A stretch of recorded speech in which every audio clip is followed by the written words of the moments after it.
Påtaglig närvaro dansar gryfred. När natthimlen glittrar och de djupa skogarna tystnat, då dansar gryfred. Today, I'm going to try and use this to help me make this. Let's get brewing.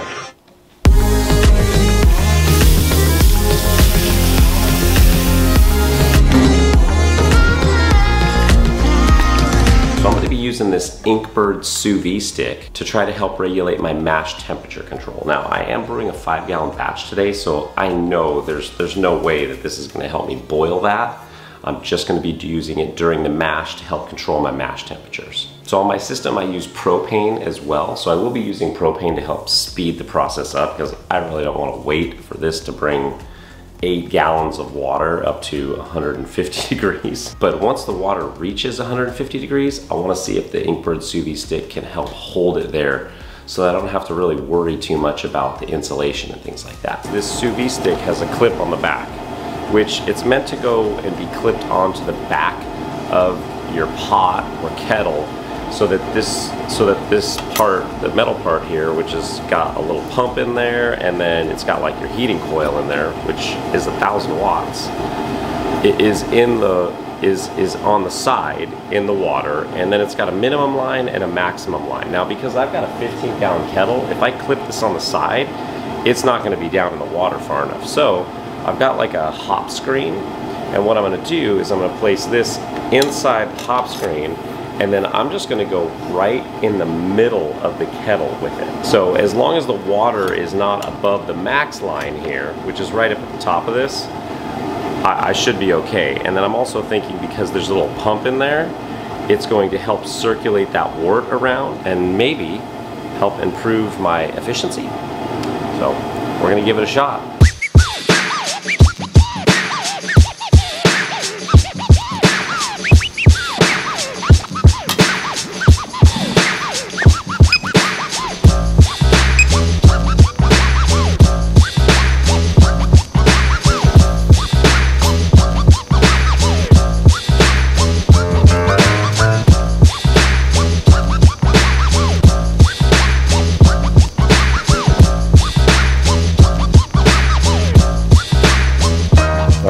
Into the mash about 4 minutes. So the wort inside of there is kind of rotating really nice, but that's not touching any of the grain. So I'm sure some of it's getting out into the grain. In the middle here, it's holding that temperature at about 150 degrees quite well. I've got another thermometer here that I've got towards the outside of the kettle, and that looks to be holding at about 150 degrees as well too. So it seems to be working. So as you can see, there is a little bit of recirculation going on in there. So some of that wort is getting moved around. I got to assume it's only up here at the top, maybe the top 3 inches of the wort.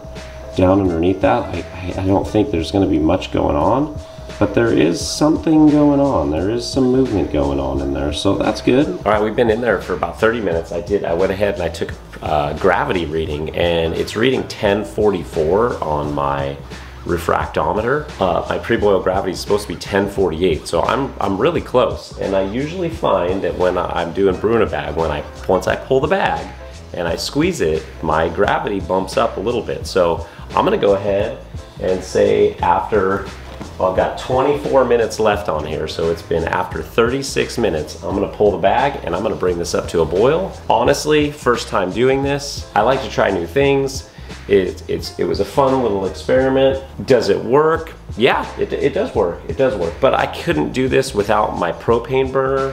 So essentially, the sleeping bag does the same exact thing.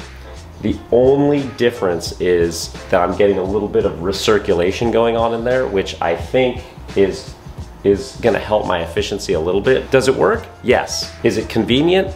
Not as convenient as just getting it up to your mash temp and then throwing a sleeping bag over it and letting it sit. Am I getting a little bit better efficiency? Possibly. I think it's gonna take a couple more experiments of this to work. So far, it was fun, but I'm ready to get this thing boiling, so I'm gonna go ahead and pull the bag and get on with this brew.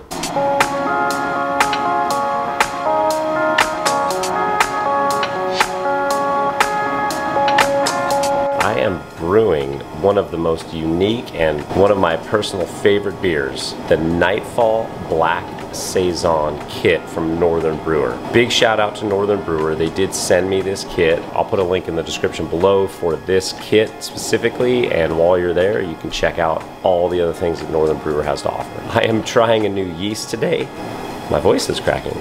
Imperial yeast, Napoleon. So this beer's always been one of those ones. When I first started brewing, I didn't have fermentation temperature control, and so I brewed a lot of Saisons because Saison yeasts can handle the warmer temperatures that my house had over summertime, and even in the winter time our house is around 72 degrees inside, and in the summertime, you know, it was hovering right around 78 degrees.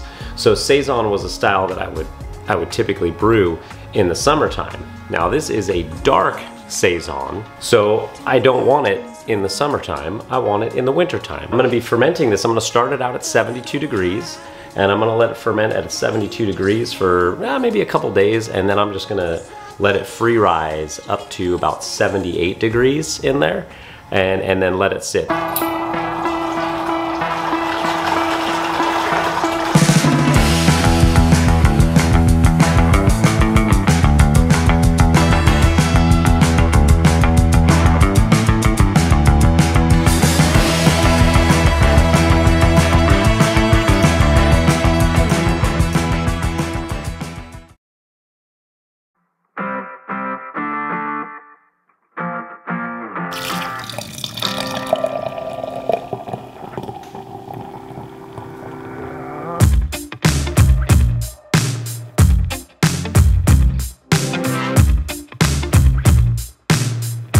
Here we are in dog barking capital of the world. My backyard. There's another one. This is a black, dark Saison, the Nightfall Black Saison from Northern Brewer. Look at that. Beautiful. This is the third time I have brewed this beer. Now the first two times were actually extract batches, so this is my first time with the all grain, and from my experience with this beer, this one is pitch black. The extract batches, after a few months, they were you could almost see through them. They would drop clear. It smells just like I remember it. So it's got that typical like Saison, kind of peppery. It's a very unique smell, especially with this, with the roasted grains. And I don't know why more Saisons are not brewed dark. I think the combination of the roasted grains and the Saison yeast make for an absolutely wonderful and unique pairing. Tell that dog to be quiet. Jax wants to play football. So this is the third time I've brewed it. Yeah. Go, go, go, go, go.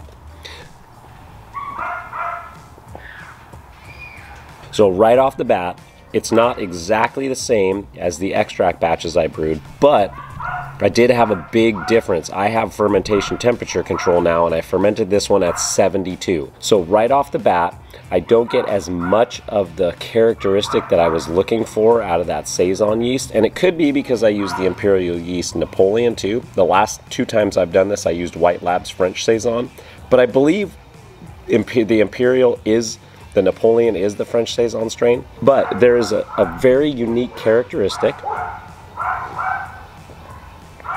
that to me, I can only describe as root beer, which sounds crazy because I've never had a beer that's had that flavor before. And I have to think it's the combination of the yeast with the roasted grains. The other two times that I brewed this, it was the extract batch, plus I fermented it in my house in the summertime, which typically is about 78, and I would even say during active fermentation it would get up to 80, maybe even 82. And I think fermenting it at that temperature pushes that flavor characteristic, and it tastes even more like root beer, which for me personally, I really enjoy. I thought it was really a unique, interesting beer. I think if you are out to make a unique and interesting beer, something that is really not characteristic of the style at all, because I don't even see like Saison being dark. I mean, is way above the SRM level that is according to BJCP. But then again, it goes like, brew what you want. Brew for the flavors that you want, and don't worry about the style guidelines, because this beer is awesome. Got such a unique characteristic, but yet it's still smooth, and it doesn't taste really heavy. It came in at 6.3 alcohol, so, you know, maybe a little on the higher side than what I'm used to, but I don't get a ton of alcohol warmth. It finishes smooth and clean with a little bit of that like peppery characteristic on the end of it. And it has a unique Saison flavor with like a roasted grain twist, but it's not coffee-like. It's very good. It's very good. If you're looking for something unique, brew this beer. I think the dogs just want some beer. Maybe I should go give them some beer. Cheers. Thanks for sticking around. My apologies go out for the barking dogs. It's a little bit lighter out than it normally is right now. You need to start thinking about what beers you're going to be brewing coming up for the springtime. I highly recommend brewing a wheat beer. So, click up here, check this beer out. It turned out awesome. It's a great springtime beer. See you in the next episode. Don't wanna play games out with the moves. Don't wanna meditate, girl, with you it's hard. Fill in the blanks, text me back, throw me a kiss instead of them tricks.